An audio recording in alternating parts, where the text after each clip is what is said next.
Hello everyone, welcome back to Parcham. हमारी ये जो नई सीरीज़ है इंडियाज़ हीरो, इसमें आपका स्वागत है। इसके पहले मैंने राजा राम मोहन रॉय के बारे में आपको सारी बातें बताई थी, जो भी इन्होंने इंडियन सोसाइटी के लिए या इंडियन सोसाइटी में रिफॉर्म करने के लिए कंट्रीब्यूशन किए थे। वो सारी बातें हमने डिस्कस की थी। ब्रह्म समाज के बारे में, आत्मीय सभा के बारे में डिस्कशन किया था। नहीं देखा है तो आप प्लेलिस्ट में जाके उस वीडियो को देख सकते हैं। तो आज हमारे जो सेकेंड हीरो हैं उनका नाम है स्वामी दयानंद सरस्वती जी। इनसे भी क्वेश्चन एग्जाम में फ्रेम होते हैं। आर्य समाज से क्वेश्चन फ्रेम किए जाते हैं एग्जाम में। तो इनका क्या कंट्रीब्यूशन रहा है हमारे समाज में और हमारे धर्म को लेकर, इनके कौन से स्लोगन्स थे, कौन सी बुक इन्होंने पब्लिश की है, कौन से कॉलेज बनवाए या कौन से मूवमेंट की शुरुआत की, उन सभी प्रश्नों पे आज हम डिस्कस करने वाले हैं। तो बेसिकली आज हम बात करने वाले हैं life and work of Dayanand Saraswati ji. ठीक है, तो आइए आज के सेशन की शुरुआत करते हैं। अच्छा, पीडीएफ कहाँ पे मिलेगा? तो परचम की वेबसाइट पे आपको आज की क्लास का पीडीएफ मिल जाएगा। वीडियो के दौरान आपको 2 क्वेश्चंस मिलेंगे और उन दोनों क्वेश्चंस के आंसर आपको वीडियो के लास्ट में कमेंट सेक्शन में देने हैं। ठीक है, सही आंसर भी रिप्लाई में वहीं कर दूंगी। ये दोनों क्वेश्चन एग्जाम में पूछे गए क्वेश्चन है। सो पहला क्वेश्चन आप लोगों के लिए स्टार्टिंग में ही है, what was the Dayanand Saraswati's original name? Swami Dayanand ji का ओरिजिनल नाम क्या था? ठीक है, तो यहाँ पे कुछ ऑप्शंस हैं, आपको जो सही आंसर लगता है आप हमें कमेंट करके बताइएगा। तो आइए आज के सेशन की शुरुआत हम करते हैं। इसके अलावा नवरात्रि चल रही है, आप सभी को पता है। तो नवरात्रि के लिए जो हमारा परचम का जीएस कोर्स है उसमें 20% आप लोगों के लिए ऑफ चल रहा है। अगर आप उस कोर्स को परचेस करना चाहते हैं तो परचम के एप्लीकेशन में जाके आप उस कोर्स को परचेस कर सकते हैं। सो स्टार्ट करते हैं आज का सेशन।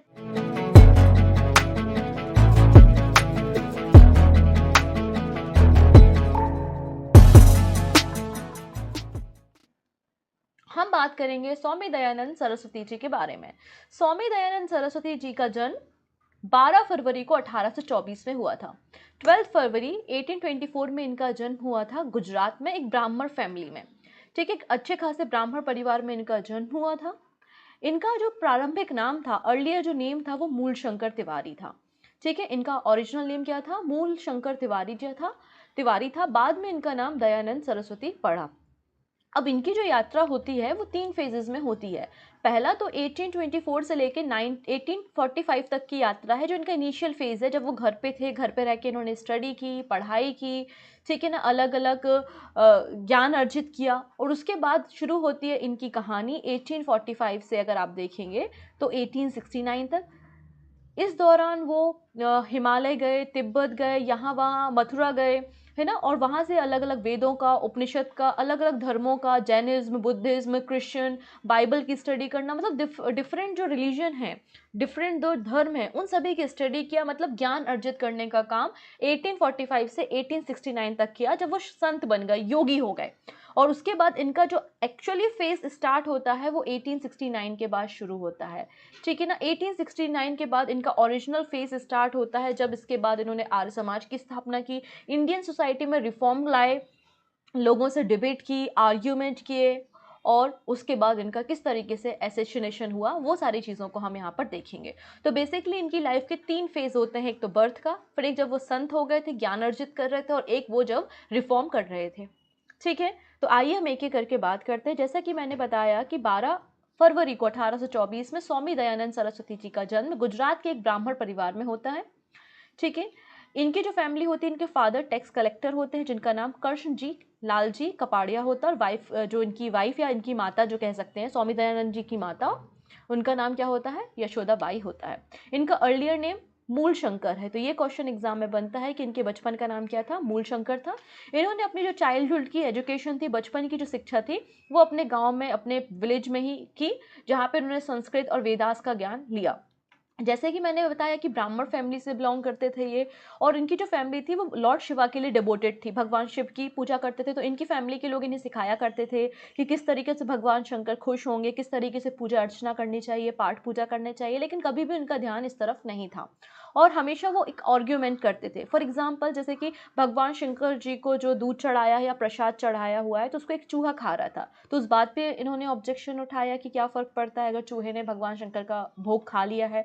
तो इस तरीके से हमेशा एक मतभेद इनकी फैमिली के साथ इनको देखने को मिलता था।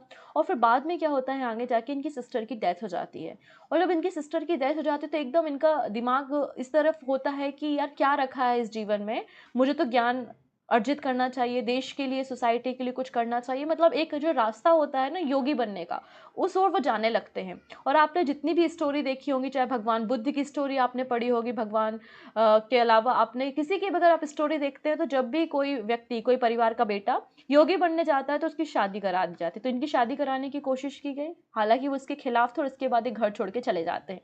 अब घर छोड़ के कहाँ जाएंगे, तो हिमालय चले जाते हैं। ठीक है, हिमालय चले जाते हैं और लगभग 25 साल जो है वो यहाँ वहाँ वो भटकते रहते हैं, ज्ञान अर्जित करते हैं, वेदों का, उपनिषदों का ज्ञान इन्होंने स्टडी किया। ठीक है, और उन्होंने सर्च ऑफ ट्रुथ, सच की खोज की, सच की तलाश की। और उसके बाद इनके जो गुरु थे जिनसे इन्होंने ज्ञान लिया मथुरा में, उनका नाम था विरजानंद। क्या नाम था इनका? विरजानंद जी। और विरजानंद जी के द्वारा इनको शिक्षा मिली, और इन्होंने ही जब शिक्षा इनकी कंप्लीट हो गई तो मूल शंकर का नाम स्वामी दयानंद सरस्वती किसने रखा था? विरजानंदन ने रखा था, जो कि इनके गुरु थे। ठीक है, हालांकि इनका पॉलिटिक्स में कभी इंटरेस्ट नहीं था, इन्होंने हमेशा बस देश में रिफॉर्म लाने की, जो भी कुरीतियां चल रही थी हिंदू धर्म में या दूसरे धर्म में, उनको हटाने की, उनको ख़त्म करने की कोशिश की।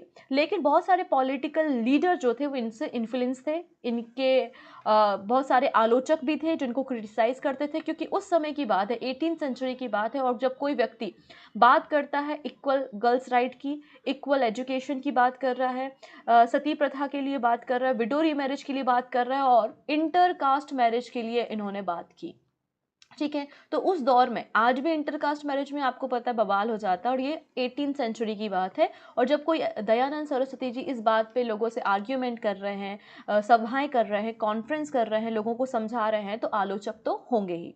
ठीक है, तो आइए अब हम थोड़ी सी और बातें स्वामी दयानंद जी के बारे में करते हैं, इनका कॉन्ट्रीब्यूशन देखते हैं कि सोसाइटी के लिए इनका कॉन्ट्रीब्यूशन क्या था। तो सबसे पहले तो एक इंडियन फिलोसोफर थे, सोशल लीडर थे, और फाउंडर ऑफ आर्य समाज जो थे वो दयानंद सरस्वती जी थे। हिंदू धर्म में मतलब जो ये वेदों से बहुत इन्फ्लुएंस थे, और जो हिंदू समाज है उनको बताना चाहते थे कि सच्चा ज्ञान जो है वो कहाँ पर है? वेदों में है। इसलिए इनका एक बहुत ही प्यारा स्लोगन भी था, वेदों की ओर लौटो, है ना, वेदों की ओर लौटो, ये भी इनका एक स्लोगन था, एक नारा था। तो ये समाज में बोलते थे कि वेदों के हिसाब से हमें काम करना चाहिए, वेदों में ही संसार का जो है वो सत्य छुपा हुआ है। और वो कहते थे कि हिंदू समाज में जो कुरीतियाँ हैं, जो भी प्रथाएं हैं, वो सही नहीं है, इन सबको बंद करना चाहिए, और नए तरीके से हमें हिंदू समाज की और सोसाइटी का रिफॉर्म करने की ज़रूरत है।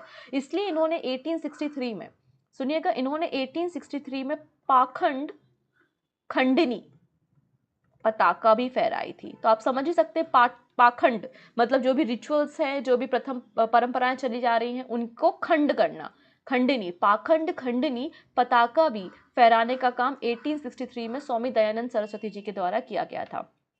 फिर स्वामी दयानंद सरस्वती जी ने मुंबई में अप्रैल 1875 में आर्य समाज की स्थापना की थी। कहाँ पर की थी? बॉम्बे में 1875 में आर्य समाज की स्थापना की गई थी। बाद में लाहौर में इसके हेड ऑफिस को शिफ्ट कर दिया गया था। बाद में हेड ऑफिस कहाँ शिफ्ट हो गया था इसका? लाहौर में हो गया था। तो आर्य समाज के फाउंडर कौन हो गए? स्वामी दयानंद सरस्वती जी। आर्य समाज पहली ऐसी हिंदू ऑर्गेनाइजेशन थी जो कि पुनर्जन्म पे विश्वास करता था, और धर्मांतरण के खिलाफ था, कि आप किसी व्यक्ति के अगर रिलीजन को बदलते हो, जैसे कि कोई गरीब व्यक्ति था, उस समय ऐसा हुआ करता था कि कोई गरीब व्यक्ति है, इकोनॉमिक रूप से बहुत ज़्यादा गरीब है, वीकर सेक्शन है, तो जो क्रिश्चियंस थे या ब्रिटिशर्स थे तो उन्हें धर्म परिवर्तन कर लेते थे। तो उसके खिलाफ इन्होंने शुद्धि मूवमेंट समझ रहे हो ना, कि किसी व्यक्ति का जबरदस्ती या वो आर्थिक रूप से परेशान था तो उस व्यक्ति को पकड़ के अगर आपने धर्म बदलवा दिया है तो उसको शुद्ध करेंगे, वापस उसको हिंदू में लेकर आएंगे। तो जो शुद्धि कार्यक्रम चलाया था वो भी आर्य समाज के फाउंडर स्वामी दयानंद सरस्वती जी के द्वारा चलाया गया था। ठीक है, स्वामी सरस्वती जी जो हैं दयानंद जी, उनके द्वारा ही पहली बार स्वराज वर्ड यूज किया गया। तो ये क्वेश्चन कई बार एग्जाम में बनता है, पहली बार स्वराज वर्ड का यूज इन्होंने ही किया था, और कहा था इंडिया फॉर इंडियंस, हिंदुस्तान हिंदुओं के लिए है, भारत जो है वो हिंदुओं के लिए है, ये बात इन्होंने 1876 में कही थी। और इन्होंने स्वराज शब्द का पहली बार उपयोग किया था। स्वदेशी स्वदेशी शब्द का प्रयोग भी सबसे पहले दयानंद सरस्वती जी ने ही किया था कि भारत में बनने वाली, भारत में मैन्युफैक्चर होने वाली वस्तुओं को हमें उपयोग करना है, और फॉरेन की जो वस्तुएं हैं, ब्रिटिशर्स की जो वस्तुएं हैं, उन्हें बायकॉट करना है। तो हम बात करते हैं मॉडर्न हिस्ट्री में, है ना, हम बात करते हैं मॉडर्न हिस्ट्री में स्वदेशी मूवमेंट के बारे में। तो यहाँ पे स्वदेशी शब्द और स्वराज शब्द पहली बार किसने यूज़ किया है? स्वामी दयानंद सरस्वती जी ने किया है। इनको बहुत ज्ञान था, बहुत धर्मों का ज्ञान था इन्हें, इसलिए इन्होंने सभी धर्मों को काफ़ी ज़्यादा क्रिटिसाइज किया है और हमेशा सबको कहा है कि सच कहाँ है? वेदों में है। इसलिए वेदों की ओर लौटो का जो स्लोगन है वो इन्होंने दिया था। इनका एक बहुत ही फेमस बुक है जिसका नाम है सत्यार्थ प्रकाश। ठीक है, क्या नाम है बुक का? सत्यार्थ प्रकाश उनकी बुक का नाम है, जिसको आर्य समाज का आईना बोला जाता है। ठीक है, तो सत्यार्थ प्रकाश आपको याद रखना है। और इस बुक के राइटर कौन है, इस बुक को किसने लिखा है? तो आंसर हो जाएगा स्वामी दयानंद सरस्वती जी की पुस्तक है सत्यार्थ प्रकाश। यहाँ पे कई बार आर्य समाज जो है, जो जिसके फाउंडर दयानंद सरस्वती जी हैं, इसका भी पूछा जाता है कि आर्य समाज का मतलब क्या है। आर्य मतलब नोबल और समाज मतलब सोसाइटी, तो सोसाइटी ऑफ नोबल जो है वो आर्य समाज कहलाती है। ठीक है, अब इनका विज़न क्या था? तो पहले तो ये चाहते थे कि क्लासलेस एंड कास्टलेस सोसाइटी हो। जैसे कि आपने वर्ण व्यवस्था के बारे में सुना होगा, तो हमारे समाज में जो वर्ण व्यवस्था का सिस्टम कैसा है? बाय बर्थ डिसाइड होता है। अगर कोई व्यक्ति ब्राह्मण परिवार में पैदा होता है तो उसका वर्ण क्या है? ब्राह्मण है। अगर कोई शूद्र में पैदा होता है तो उसका वर्ण शूद्र है। तो आज हमारे समाज में क्या व्यवस्था है? वर्ण सिस्टम बर्थ के हिसाब से है। तो उनका ये कहना था कि नहीं, व्यक्ति का जो, जैसे कि वेद भी कहते हैं कि व्यक्ति का जो काम होता है उसके हिसाब से वर्ण होना चाहिए, जैसा कि हमारे वेदों में मेंशन है। तो इन्होंने कहा था कि वर्ण व्यवस्था कैसी होनी चाहिए? वर्ण व्यवस्था आपके काम के हिसाब से होनी चाहिए, ना कि आपके जन्म के हिसाब से होनी चाहिए। पहली बात तो इन्होंने ये कही। दूसरी बात, ये यूनिवर्सल ब्रदरहुड की बात करते थे, भाईचारे की बात करते थे। मूर्ति पूजा, पाखंड, जो प्रीस्ट होते थे, पंडित हैं, इनका काफ़ी विरोध करते थे, क्योंकि उस समय वैदिक कर्मकांड बहुत ज़्यादा थे। तो होता क्या था कि कुछ भी विपदा आ रही है, कोई आपत्ति हो रही है, कोई बीमार हो रहा है, तो जादू टोना, मंदिर आ जाओ, इतना दान कर दो, ये नारियल चढ़ा दो, ये बलि कर दो, तो आप ठीक हो जाओगे, आपको संपत्ति मिल जाएगी। इस तरीके से रिचुअल्स चलते थे, है ना। तो इन सब के बहुत अगेंस्ट जो थे वो स्वामी दयानंद सरस्वती थे। ठीक है, इनका ही स्लोगन था बैक टू द वेदास, और दयानंद सरस्वती जी के द्वारा ही शुद्धि मूवमेंट की शुरुआत की गई। तो शुद्धि मूवमेंट आपको समझ में आ गया होगा कि रिकन्वर्ट करना, कोई व्यक्ति जिसको क्रिश्चियन में, मुस्लिम में कन्वर्ट कर दिया है, अगर उनके पास कोई इकोनॉमिक क्राइसिस था इसके कारण, या दबाव में आकर, प्रेशर में आकर उनका धर्म परिवर्तन कर दिया है, तो आप हिंदू बन जाओ, वापस से रिकन्वर्ट हो जाओ। तो शुद्धि मूवमेंट की शुरुआत इन्होंने की थी। ठीक है, बेसिकली जो लो कास्ट हिंदू थे उनको कन्वर्ट कर दिया जाता था उस समय भी। क्लियर हो गई थी चीज़ें। अगली बात कर लेते हैं, दयानंद सरस्वती जी का एक मेन फोकस था गर्ल्स एजुकेशन पे। उन लोगों का ये कहना था कि सभी समाज में, सभी धर्मों में होना चाहिए, अगर कोई मेल किसी फीमेल से शादी करना चाहता है तो वो फीमेल एजुकेट होनी चाहिए, क्योंकि अगर वो एजुकेट होगी तो समाज में जो है वो उनके जो बच्चे हैं वो भी एजुकेट होंगे। तो फीमेल एजुकेशन पे इन्होंने काफ़ी ध्यान दिया, और वीमेन जस्टिस के ऊपर इन्होंने बात की, महिलाओं के लिए जस्टिस की बात की, और अनटचेबिलिटी, जो छुआछूत की प्रैक्टिस थी, उसके ऊपर आवाज़ उठाने का काम इन्होंने किया।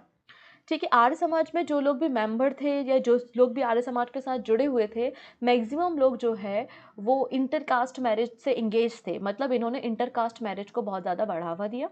ठीक है, अब ऐसा नहीं है कि अब एजुकेशन की बात कर रहे हैं कि गर्ल्स को एजुकेशन दो, तो इसके लिए आपको different institute, centres, college, university setup करनी होगी। तो आर्य समाज के लिए, लड़कियों के लिए और लड़कों के लिए, बोथ मेल और फीमेल के लिए, आर्य समाज ने बहुत सारे एजुकेशनल इंस्टीट्यूट, जैसे कि गुरुकुल, है ना, सेटअप किया। और यहाँ पे जो दयानंद एंग्लो वैदिक स्कूल है उसकी स्थापना भी की। जो दयानंद वैदिक स्कूल है इसकी स्थापना स्वामी दयानंद सरस्वती जी के सिद्धांतों पे ही बेस्ड है। और जो इनके एक शिष्य थे, या इनके जो फॉलोवर आप बोल सकते हैं, हंसराज, क्या नाम है इनका? हंसराज। तो हंसराज जी ने जो है वो डीएवी स्कूल, मतलब दयानंद एंग्लो वैदिक स्कूल की स्थापना की थी लाहौर में। कहाँ पे की थी? लाहौर में एंग्लो वैदिक स्कूल की स्थापना की गई थी हंसराज जी के द्वारा। ठीक है, the first DAV school was set up at Lahore with Mahatma Hansraj as the headmaster. Clear हो गया इतनी चीज़ें। फिर इसके बाद दयानंद जी पहले ऐसे पर्सन थे जिन्होंने स्वदेशी और रिजेक्शन ऑफ फॉरेन गुड्स की बात की। स्वामी दयानंद सरस्वती जी ने एक और बात की, Hindi as a national language. तो पहली बार हिंदी को राष्ट्रभाषा बनाने की बात किसने की थी? स्वामी दयानंद सरस्वती जी ने की थी। लेकिन उनकी वो बात आज भी बात है, आज भी हिंदी जो है वो हमारी नेशनल लैंग्वेज नहीं है। हाँ, ऑफिशियल लैंग्वेज ज़रूर है। तो आप मुझे बताएंगे अगर आपको याद है कि किस आर्टिकल में हिंदी को ऑफिशियल लैंग्वेज का स्टेटस हमने दिया है। ठीक है, सबसे पहले हिंदी को नेशनल लैंग्वेज बनाने की बात भी स्वामी दयानंद सरस्वती जी की थी। अब इन्होंने कई सारी बुक्स लिखी। आप लोग ने अष्टाध्यायी का नाम सुना होगा, जो कि पढ़ने की बुक है, अष्टाध्यायी, जो कि संस्कृत की ग्रामर बुक है। कितनी ज़्यादा टफ है, तो उस बुक को भी ट्रांसलेट करने का काम जो है वो स्वामी दयानंद सरस्वती जी ने किया है। सत्यार्थ प्रकाश भी इन्होंने लिखा है। ठीक है, सत्यार्थ प्रकाश के अलावा बहुत सारे वेदों के भाष्य भी लिखे हैं इन्होंने। और इन्होंने कहा था कि ये वर्ण सिस्टम को सपोर्ट करते थे, लेकिन ये वर्ण सिस्टम बर्थ के हिसाब से नहीं होना चाहिए, आपके काम के हिसाब से होना चाहिए था। इसके अलावा इनका जो स्लोगन था ना, इंडिया फॉर इंडियंस 1876 का, इसको लोकमान्य तिलक जी के द्वारा भी बाद में स्वराज वर्ड के साथ यूटिलाइज बाद में किया गया है। ठीक है, हमारे जो एस राधाकृष्णन, जो कि भारत के प्रेसिडेंट और फिलोसोफर भी रहे हैं, इन्होंने स्वामी दयानंद सरस्वती जी को मेकर ऑफ मॉडर्न इंडिया कहा है। तो मेकर ऑफ मॉडर्न इंडिया इन्हें कहा गया है। अच्छा, दयानंद सरस्वती जी को एक और नाम दिया गया था, भारतीय अशांति का जनक। भारतीय अशांति का जनक जो है, जन्मदाता, दयानंद सरस्वती जी को कहा गया। और किसने कहा ये बात? वैलेंटाइन वैलेंटाइन शिरोल शिरोल ठीक है, वैलेंटाइन शिरोल ने जो है वो दयानंद सरस्वती को भारतीय अशांति का जन्मदाता कहा है, क्योंकि अब ये देश में, सोसाइटी में रिफॉर्म लाना चाहते थे। उनका कहना था कि पहले तो आप एडुकेट हो, जब आप एजुकेशन की तरफ जाओगे, आपका ज्ञान का स्तर बढ़ेगा, तो आप ऑब्वियसली जो पाखंड होते हैं, जो रिचुअल्स होते हैं, उनकी तरफ आपका ध्यान कम जाएगा, क्योंकि आपके पास नॉलेज होगा। उनका मेन एजेंडा तो यही था कि वेदों की ओर लौटो, वेदों में जो बातें की गई हैं आपको वो करनी है, अपनी मन से जो प्रथाएं चल रही हैं आपको उसको नहीं प्रमोट करना है। फिर इंटरकास्ट मैरिज को बात करते थे, विडो रीमैरिज की ये बात करते थे। तो इस तरीके से जब कोई ऐसा व्यक्ति रिफॉर्म लाने की कोशिश करता है तो अशांति तो होती ही है। इसलिए वैलेंटाइन शिरोल ने दयानंद सरस्वती जी को भारतीय अशांति का जन्मदाता भी कहा है। ठीक है, फिर इनकी ये कुछ बुक्स हैं जो कि मैंने पहले भी आपको बताई हैं। सत्यार्थ प्रकाश से कई बार एग्जाम में प्रश्न बनते हैं। ठीक है, इन्होंने डॉक्ट्रिन ऑफ कर्मा कहा है, पुनर्जन्म और कर्मा के ऊपर ये बात करते थे।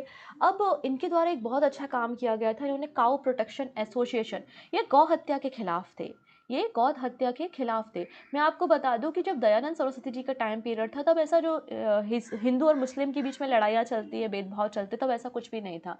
ये तो ब्रिटिशर्स के द्वारा लगाई गई आग है जो आज भी चल रही है। तो ये जो काउ प्रोटेक्शन एसोसिएशन या जो गौ समिति बनाई गई थी, तो उसके समर्थक मुस्लिम्स भी थे और हिंदू भी थे। बाद में इनको भड़काया गया और भारत में जो है वो हिंदू मुस्लिम को लेके राइट्स हो गए, दंगे हो गए। तो काउ प्रोटेक्शन एसोसिएशन की स्थापना भी किसने की थी? स्वामी दयानंद सरस्वती जी के द्वारा ही की गई थी। ठीक है, अब काफ़ी सारे इनके इन्फ्लुएंसर थे जो कि इनकी विचारधाराओं के समर्थक थे, इनको फॉलो करते थे, जिनमें से कुछ स्पेशल नाम मैं आपको मेंशन करती हूँ, जैसे कि मैडम कामा, स्वामी श्रद्धानंद जी, विनायक दामोदर सावरकर, भगत सिंह जी, लाला हरदयाल, गदर पार्टी, राम प्रसाद बिस्मिल, महादेव गोविंद रनाडे, अशफाक उल्ला कहाँ, महात्मा हंसराज, जिन्होंने डीएवी स्कूल या डीएवी कॉलेज बनाया था लाहौर में, लाला लाजपत राय। तो ये सभी पॉलिटिशियन ही हैं और जो कि इन्फ्लुएंसर थे स्वामी दयानंद सरस्वती जी के। इसके अलावा अगर हम डेथ की बात करते हैं, तो जैसे कि मैंने कहा कि इनकी जान लेने की कोशिश कई बार की गई है। और फिर जब ये अजमेर गए थे, कहाँ पर गए थे? अजमेर गए थे। तो अजमेर में महाराजा ऑफ जोधपुर जसवंत सिंह सेकंड के यहाँ पर थे, और वहाँ पे उनके जो कुक थे, उन्होंने क्या किया था, इनको खाने में ग्लास के टुकड़े, कांच के टुकड़े मिला के दे दिए थे, जिसके कारण इनकी जान चली गई थी 26 अक्टूबर 1883 में। ठीक है, 26 अक्टूबर को 1883 में 59 साल की उम्र में इनकी जान चली गई थी। कहाँ पर? अजमेर में। तो ये क्वेश्चन भी पूछा जाता है कि इनकी जान कहाँ पर गई थी, तो अजमेर में, महाराज ऑफ जोधपुर जसवंत सिंह सेकंड के महल पे। तो 26 अक्टूबर 1883 को इनका निधन हो जाता है और उस समय दिवाली का दिन होता है। ठीक है, तो ये छोटी सी कहानी थी स्वामी दयानंद सरस्वती जी के बारे में। तो आई थिंक आपको काफ़ी सारी बातें यहाँ पे पता चली होंगी। एक छोटा सा क्वेश्चन और हम देख लेते हैं। तो वो छोटा सा क्वेश्चन क्या है यहाँ पे? Go back to Vedas was the motto of. तो वेदों की ओर लौटो जो नारा है वो किसका था? आई थिंक अब तक तो आपको आंसर पता चल गया होगा। तो जो भी आंसर होगा, 3 क्वेश्चन मैंने आपसे पूछे हैं। पहला वीडियो के स्टार्टिंग में पूछा था, सेकंड क्वेश्चन आपको स्क्रीन में दिख रहा है, और तीसरा क्वेश्चन मैंने वीडियो के बीच में पूछा था कि हिंदी जो है वो हमारी ऑफिशियल लैंग्वेज है, ये बात हमारे इंडियन कॉन्स्टिट्यूशन के किस आर्टिकल में मेंशन है। तो इन तीनों प्रश्नों के आंसर आप हमें कमेंट करके दीजिएगा, और ऐसे ही कोई नए हीरो के साथ हम बहुत जल्दी आपके साथ मिलेंगे। तब तक अपना ध्यान रखेंगे। Take care and bye bye.